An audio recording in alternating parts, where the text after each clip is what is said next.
My name is Leanne Sherrod. I'm a speech-language pathologist and the President and Chief Clinical Officer here at Expressible. Thank you for joining me to learn more about the signs of autism and how it's diagnosed. Every autistic person will have different characteristics of autism, as well as different combinations of those characteristics. However, there are several signs you can look for. Let's walk through them together.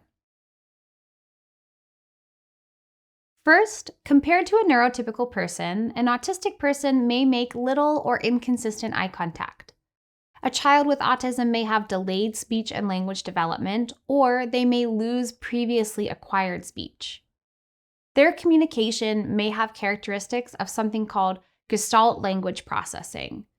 That may include echolalia, where words are repeated over and over.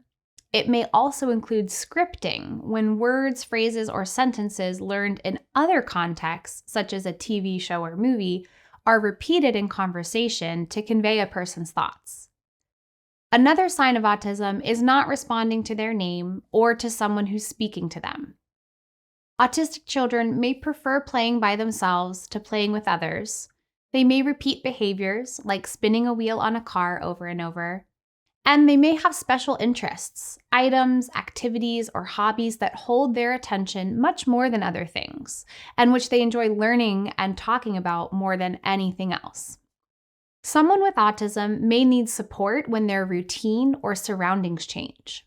They may outwardly appear to be more or less sensitive than other people to sensory inputs like light, taste, smell, touch, sound, or temperature. Finally, when a person is autistic, their use of nonverbal communication, such as tone of voice and facial expressions to convey meaning, may not be what we expect. Their voice may not rise and fall to ask questions or show excitement, and they may have limited facial expressions or gestures. An autistic person may not have every characteristic on this list, but it's likely that they will have some of these traits. Early diagnosis is key in helping autistic people get the services and support they need.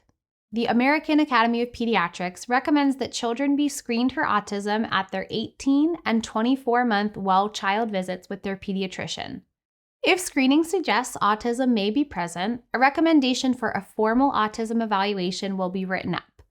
This is a much more in-depth evaluation, completed by a child psychologist or a developmental pediatrician, in order to confirm or rule out an autism diagnosis.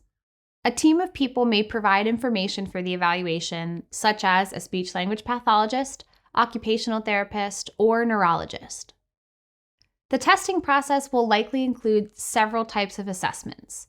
These might be medical and neurological testing, cognitive assessments, language development testing, observation of the child's behavior, conversation with the child's caregivers, and assessment of age-appropriate skills for daily living, such as eating, dressing, and toileting. While many people are diagnosed in childhood, some people are diagnosed with autism later in life. This can be a complex diagnosis. Their symptoms may have gone formally undetected, or they may have received a different diagnosis, such as ADHD, anxiety, or obsessive-compulsive disorder, known as OCD.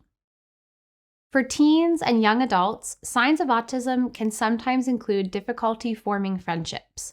They may need support to understand typical social cues or body language. They may prefer not to make eye contact, and they may be sensitive to touch or sounds, such as the noise in school. Autistic young adults may need support with planning and organization. They may have low self-esteem, low mood, or depression.